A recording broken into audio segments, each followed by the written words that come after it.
No, what they do is they put a catheter in your arm, and that catheter goes to the artery that's attached to the liver. The liver is your main source of cleaning your body. So what he's got me doing now, before I get that catheter in, is taking sodium bicarbonated, not the one in America because it's got aluminum in it, and a teaspoon of that in the hot water in the morning to clean the liver until I get there to get the laparoscopy.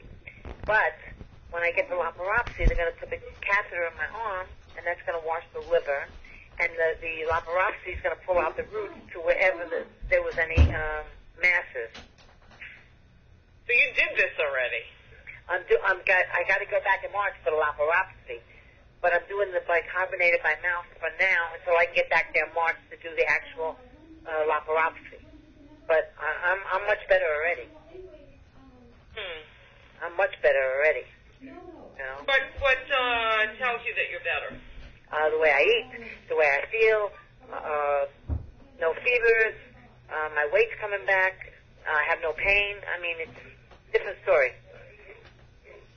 And have you actually had tests to see whether the cancer has regressed at all?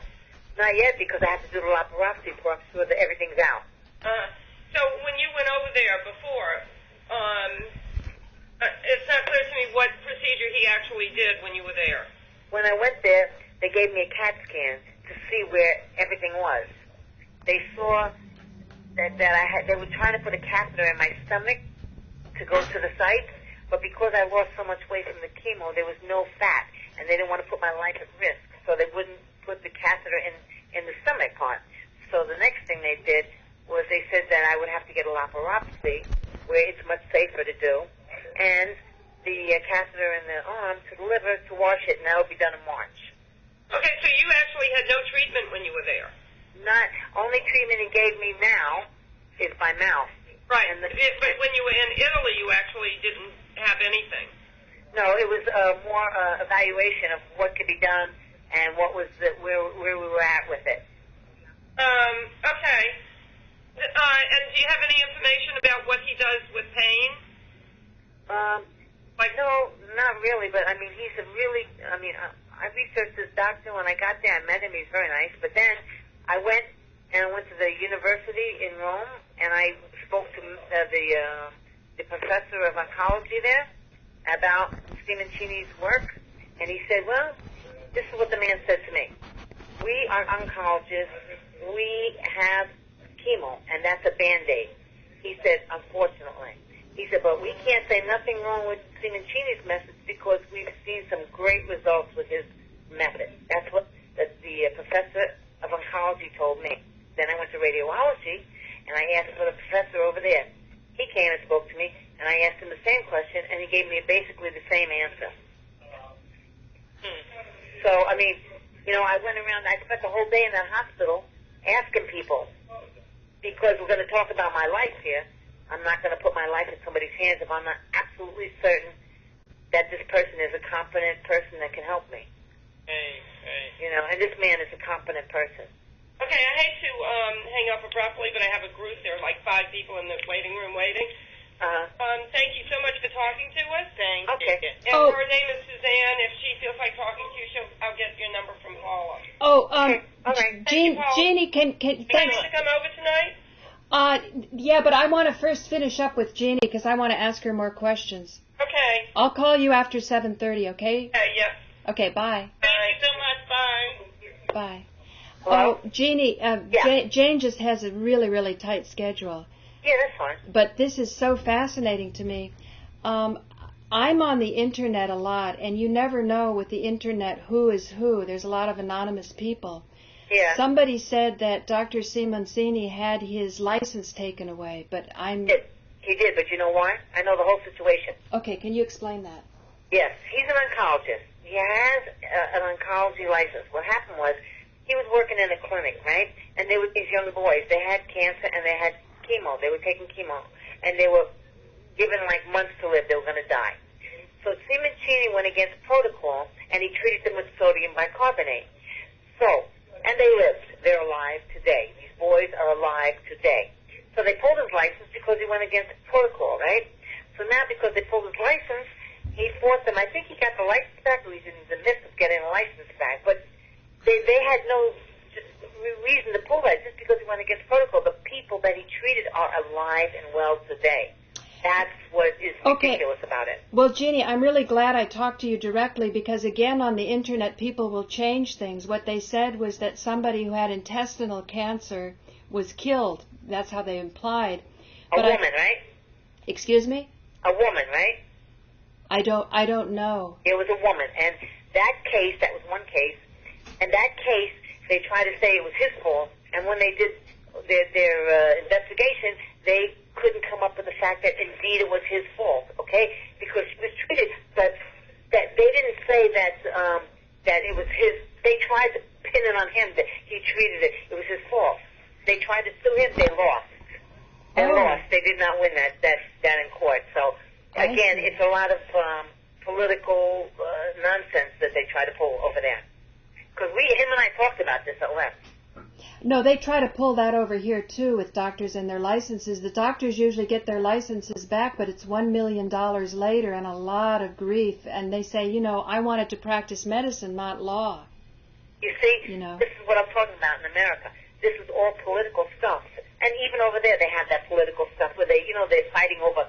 It's really not about what they're really fighting over. They're fighting over something else, control, power. Say, Jeannie, Jeannie, right now there's somebody who's facing something kind of urgent, and so I want to get this up on the Internet. I put the tapes on after you started your discussion with Suzanne and Jane. Uh-huh. Is that okay with you if I post this discussion? That's fine. Everything I said is absolutely true, so yeah, that's fine. Okay, but the only thing is I didn't turn the tapes on until towards the middle. Could you kind of review again what happened to you and how you found Dr. Simoncini? I was doing a lot of research because I was getting treated at Sloan Kettering, and they were telling me that my cancer is incurable and that I'd have to be on maintenance the rest of my life. Now, just slow down. I want to go nice and slowly. I have a whole 28-minute show because I'm going to put you on Manhattan Neighborhood Network even before we get you in the studio. Okay. What kind of cancer did you have, and what year was it first discovered? I got diagnosed last August, so it was 08. It was in 08. And what was what type of cancer? Squamous. And what were the symptoms you were having? What brought you to the hospital or the doctor in the first place? I just went for a checkup, for a woman's checkup. Uh-huh. One of my doctors said he wanted me to go for a CAT scan, and that's when it showed up. I had no symptoms. And what exactly is it, squama? I don't know what that is. It starts off in the uterus, and then didn't notice it, so it spread to other places. And how old are you? I'm 58. Okay, so you didn't have any menstrual problems, or you were feeling nothing, no pain, nothing? No pain, no pain. Oh, yeah, I was feeling cramps, but it wasn't really a terrible thing. That's why I went, because I thought I got cramps, I don't know what this is. So that's what made me go for a checkup to begin with. It wasn't a terrible cramp. So then what happened? Then when the CAT scan came back and it showed all that, then I went in, and then I was very sick I just think my body I was in shock. So, now, and then excuse me, why were you in shock? Because anybody would be in shock if you told something like that. Oh, got it. So just the diagnosis itself is very stressful, right? Yeah, and then I was almost going to give up for a minute. Yeah, for a minute. Okay, I can see that. And then I said, whoa, wait a minute, stop this now. Let's get together. Okay. And so then I pulled myself back, and then I went from one hospital to another, and I finally got into Sloan. Now, when I got into Sloan, I started receiving chemo. You were given chemo? I received 5 rounds of chemo. And what happened then? And then, it shrunk the tumors, but it didn't kill the cancer. So what Dr. Simoncini does is, with the laparoscopy, is he takes out the root of the cancer. He explained to me that the tumor is only the reaction to the cancer. It's not the cancer. So they got to go in and take the root of that cancer. I could show you in person how he showed me with my hand, and it's so easy to understand. If someone would explain that to me here, it would have been much easier to understand. But there's the root of the cancer has to come out, and then that's when you don't have to worry about it coming back again. That's why chemo shrinks the the mass, but it doesn't get to the root. That's why chemo really doesn't work. I see. So when you come when you come into the studio, you can demonstrate this visually. Yeah. But for right now, my understanding is you did have tumors. They were discovered, but that chemo only shrank them, and you didn't want to look forward to what? A life of well, but after a while, the chemo, the cancer grows resistant to the chemo, and the chemo ruins your immune system, and then you die. Right. I'm looking at a death sentence, actually, and it's not going to cure anything. And what it's going to do is manage it until I'm dead. And I don't look at life. That's not my idea of life. So I wanted to go further and see who's more advanced. And I went through a lot of research on the internet, and I go to hypnotherapists every time before I got chemo. I get hypnotized to visualize that chemo going to the sites where I had cancer, right? Right. So that visualization would help me manage the chemo to go where it's supposed to go and not hurt the other organs. And even Simoncini said, wow, he goes, your immune system's pretty good for a girl that had 5 rounds, 4 hours apiece. Right. Because mind and body were in sync. Right. And the hypnotherapist that was I was getting treated by, he's also a nutritionist, and he started sending me a lot of information and told me, do your homework, do your homework, do your homework. So I did my homework, and I started investigating other things that people were doing.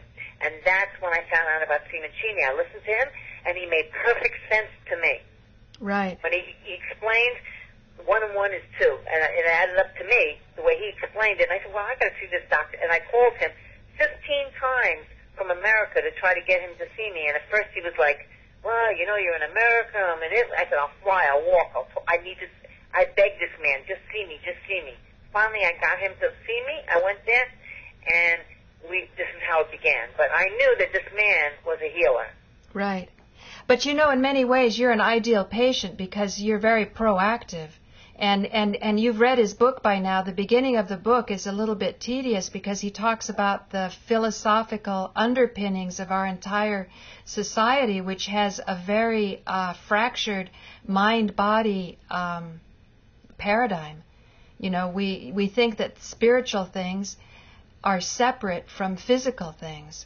So when our body is having physical problems, we don't think of a spiritual approach. We think spiritual is sort of weak and wimpy, and alternative therapies are just for, you know, vitamins and yoga and stretching.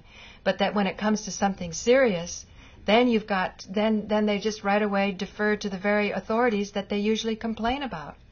You know what? That is the most misunderstood theory in the world. If you don't have your mind in line with your physical, you're not going to, you can take all the medicine you want in the world. It's not going to work. Unless your mind is in sync with your body, it will not work. Right. What medicine it is. Because you know why? The mind, we're entering an era of energy medicine to begin with. And people are finding out. People give people sugar pills. And all of a sudden this person had symptoms of something, and this person's all right. And then they're saying it's a miracle. It wasn't a miracle. It was the mind and body and sync. So it has to do, what people forget about is they take the medicine and they concentrate on how sick they are, and they get sicker. Right. They put their mind in line with their body, it works hand in hand. No, definitely. Jane Goldberg often talks about the placebo effect. The placebo effect is very misunderstood. It's really about a blessing, and it's about receiving a blessing. If you think you're going to be well, you're going to be well. If somebody believes in you and says you're going to be well, you know, he or she is sending that energy, but it has to be received.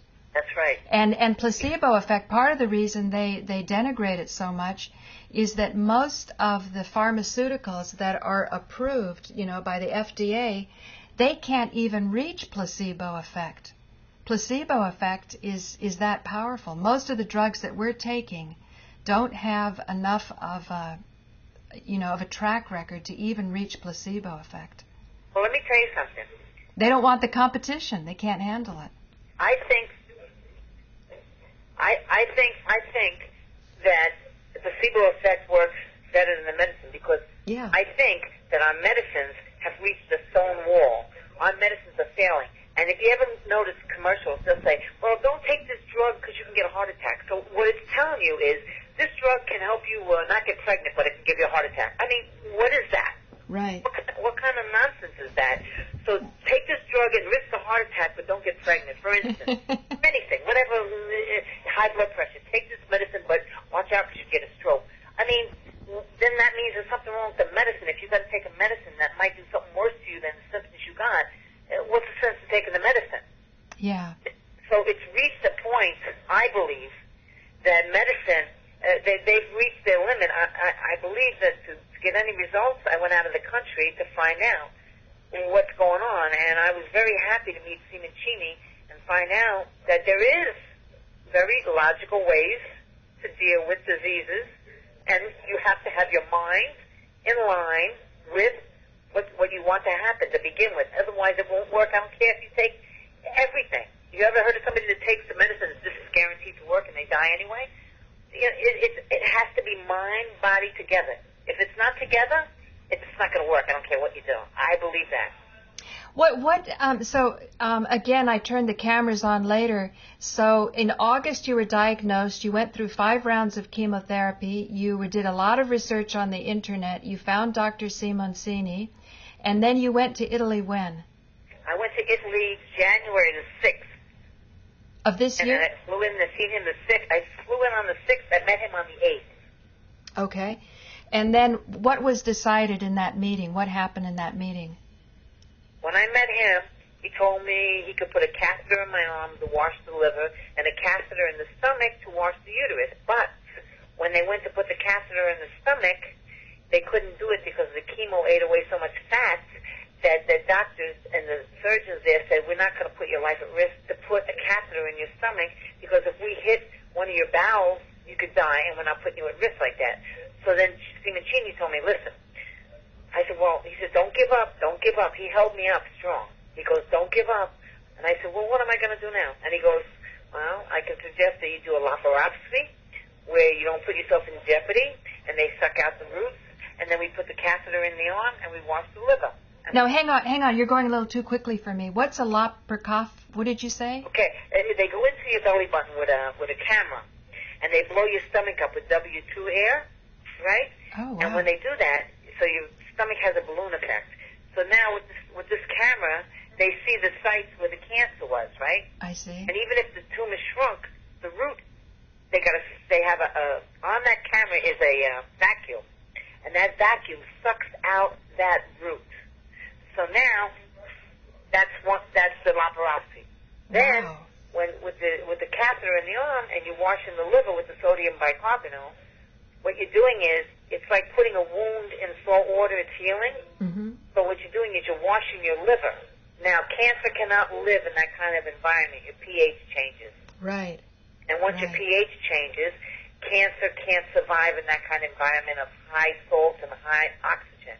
And sodium bicarbonate in Europe, not this Arm & Hammer stuff, but sodium bicarbonate has a lot of oxygen to it, and that's what kills the cancer. It can't. Hang on, you said something very fascinating. You said not the Arm & Hammer stuff?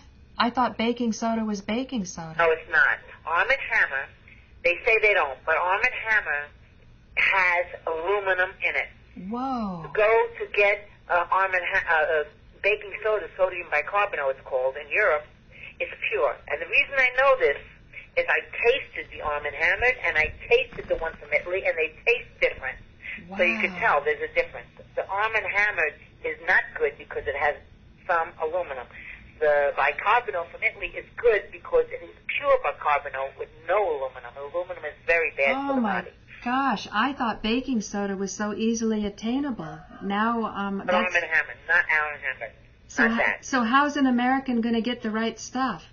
They can either get it from Europe or they can get there's another one in America called Bob's, I heard, B-O-B-S, Bob's Baking Soda, and Bob's Baking Soda, from what I've learned, doesn't have aluminum either. Can we get that in New York City, Bob's? Yeah, I'm pretty sure you can. My therapist told me about it. Oh, well, tell me as soon as you can, because I have somebody I'm very concerned about. He has a mass in the colon, which seems to me, compared to your procedure, far easier to bathe in baking soda, but now if he uses Arm & Hammer, he's going to have aluminum. I guess it's better than nothing, though? Well, no, I wouldn't do it. I would get Bob's. Go on the internet and type in Bob's baking soda, and because my hypnotherapist told me about it, he goes, Bob's baking soda does not have aluminum in it. But he even said to me, but you know Arm & Hammer does. I go, yeah, I know it does. Even though they try to say they don't. They do have it. It's been proven. I've watched nothing but programs about this. Right. Well, no, you're a great researcher. So then you went over there, and so you got this camera going in through your belly button. Then you put a lot of air in your belly. They blow your stomach up with air. Okay. Cameras in there, and they search, the uterus, the all over wherever the sites are, right? Okay. And then what they do is they suck out any. See, cancer is always white, and I know this is true. This is true, too, because I got pictures of my colon. I had a mass in there, and it was white. So I thought, it was the way the flash came when they took the picture of the colon. Right. Then Simoncini said, all cancer is white, because it's a fungus. Right. So then it made sense to me. I said, that's why it was white. Right. Not because of the camera, because it was cancer, right? Right. Okay, so now, I turned around and I said, okay, so now, with the Simoncini, by the way, has very high results with colon cancer. Very high. I'm sure he would be. He told me that. He said, one of my best results is colon cancer. Yeah, I just got to get Bob's soda, I'll tell you what I'll do. When I meet you, I'm going to bring a box. You can give it to him, and you can tell him to take a teaspoon with water in the morning. It won't hurt him. Yeah. Oh, you mean just drink it? Yeah, you take a teaspoon in a glass of water, warm water, and you stir it, and drink it. Oh, I thought anything else in your stomach. It goes through your stomach and gets into the bowel. It has all those intestines. Goes to the liver, and the liver washes everything if you don't eat or drink anything. If you got to get up and not eat or drink anything, and you get up and you take a teaspoon of the sodium, you put it in the warm water, you stir it, and you got to keep stirring it because it settles fast, and you drink it. And if there's a little left on the bottom, add a little more water, stir it, and drink it, right? He told me do it in the morning on an empty stomach. He goes, and if you don't get diarrhea, you can do it at night on an empty stomach. It's good. But see how it goes. But if you get diarrhea, he goes, just go for the morning time. But what it does is, it goes to the liver directly, because there's nothing else in your body, and it washes the liver, and the liver cleans every other organ in there. So it'll get to the colon. Wow. Because I was looking on the internet, and now I remember he was up at the slide presentation. It was in Italian, and then it was translated into English. And he was showing how the white cancer in about 4 or 5 days becomes nice and pink. The tumor recedes and the flesh is healthier. That's right. Because what they do is they wash that cancer. Yeah. What happens is that cancer gets shocked. When that sodium hits it, it gets shocked. Right. When it shocks it like that, they work in colonies, cancer. Right. So when that colony gets shocked, it can't survive. It dies off. Right. And then that's when it becomes pink again. Why? Because the cancer left the organ. Right. So you got it out by the roots. I can see that. Right. The only thing is, what he was suggesting was 2 liters of warm water with 200 grams of baking soda. Now I know it has to be Bob's baking soda. That's for the catheter, isn't it? No, I think that was for like an enema, that it would come up through up the butt. I didn't read about the enema, but I think only by mouth, it's 1 teaspoon. 1 teaspoon. By mouth. By mouth, yeah, because you're drinking 1 glass of water. Well, this will be really interesting to talk to him about. But, I realized that any colonics therapist could probably do this procedure very easily, just throw in a little bit of Bob's baking soda. Well, it can't hurt him.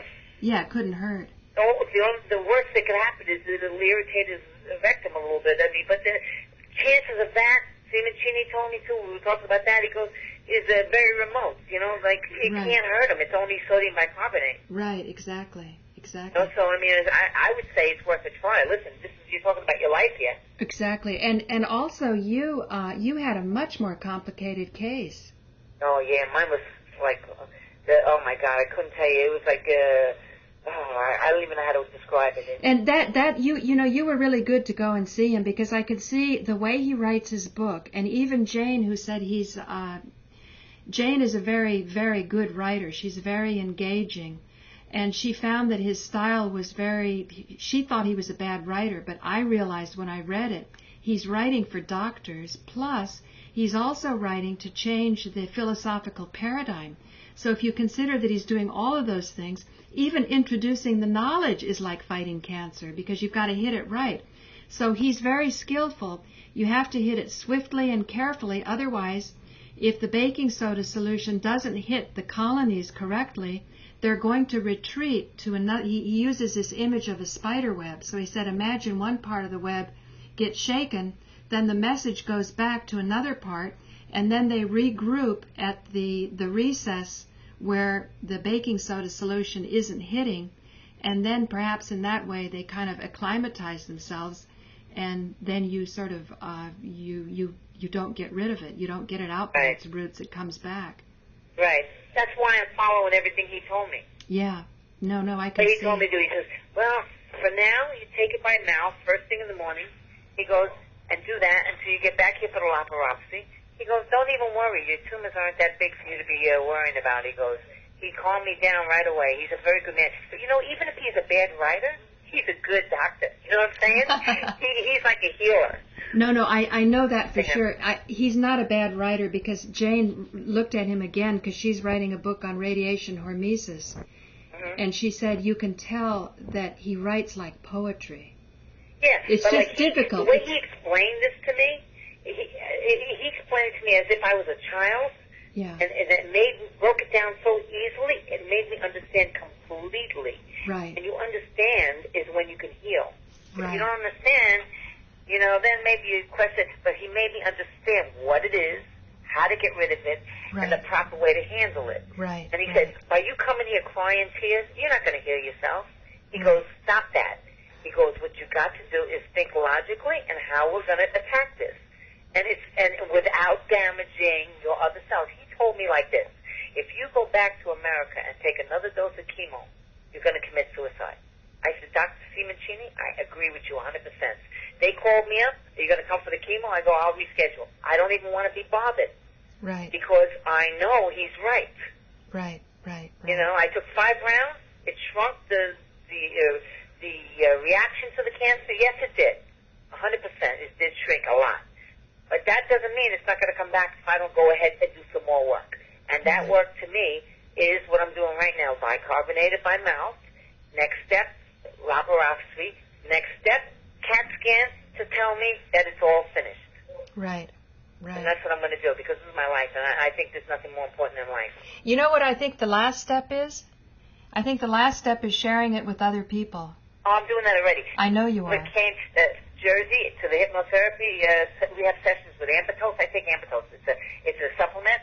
And we have meetings once a month, and we learn about nutrition and food, right? Mm-hmm. And this girl, he said, I want you to meet this girl. I want you to meet this girl. She's got stage 4 cancer. She needs to talk to you. She was going to go back home, but I told her to stay for the meeting to meet you. I said, okay. So I met with her, right? Mm-hmm. And we talked about it, and I talked to her about Simoncini and stuff like that.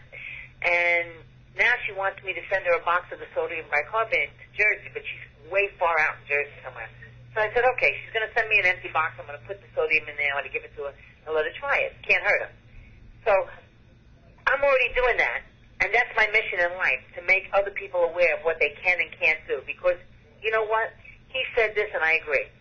People in America, and I'm American, I'm proud of my country. Believe me, there's nothing wrong with the country. But a lot of people here are like sheep. You tell them they got to do it this way, they got to get cut, they got to get radiation, they're going to do it. They don't even question it. Right. You know what? I'm not like that. He told me, Gina, you're a rebel. He told me I'm a rebel. He goes, you're a rebel, but that rebel in you keeps you alive. And you know what? He's right. Right. Because I'll tell you right now, I, as a person, don't think there's anything more important in life. Absolutely. And I don't think that there's anything better I can do than help people that need it. Yeah, no, for sure. So I'm going to cut the cameras now, because I'm really excited to get this up. Okay. And are you in Brooklyn? No, I'm in Astoria, Queens. You're in Queens, because you have a 718 number. I thought that was Brooklyn. No, Queens too. Is there any way that you'll be in the? I want to get a hold of that Bob's right away to send it out to my person. Yeah, you can type in your computer Bob's. I don't know. I think you could buy it here. He told me you could buy it here. I never checked out Bob's, because I was already in Italy, and I said, well, I'm here already, so I got 11 boxes. Sure. Okay, well, I'm going to do that, and I'll stay in touch with you, and I'm really looking forward to doing our show in the studio on the 11th at M&N. Yeah, okay? Yeah, definitely, yeah. And you know, bring any kind of pictures and things like that, because we can make them look nice in the studio. This is just going to be a little funky from my living room kind of thing, but the information is so important. And there's one person in particular, he's very active on the internet. His name is Druid Anthony 420. So okay, thanks a lot. All right, no problem. My pleasure. Believe me, this is what I need to do to help people too, because you know that when I was down and out, there were people that reached out that I didn't even know that helped me. Yeah. And you know what? When you get things in life, it's just a circle. You have to help back. And I enjoy helping people anyway. I like to help people. I like to see people do good. It's all part of the healing process. Thank you so much, Jeannie. Okay, good talking to you. You too. Bye. Bye, bye. What do you think of that? I think her name was Suzanne. No, Suzanne was the one, Jane's friend, who was sick. And Jane called me up and said that this Suzanne, who didn't want to do the other therapies that Jane had. Oh, I like this Jeannie. She sounds like she's Italian. She might be. But I mean, she's got that huspa, like yeah, the Italians right, who, exactly. like, they're entitled. They're going to find a cure. Yeah, exactly. Well, that's good. You know,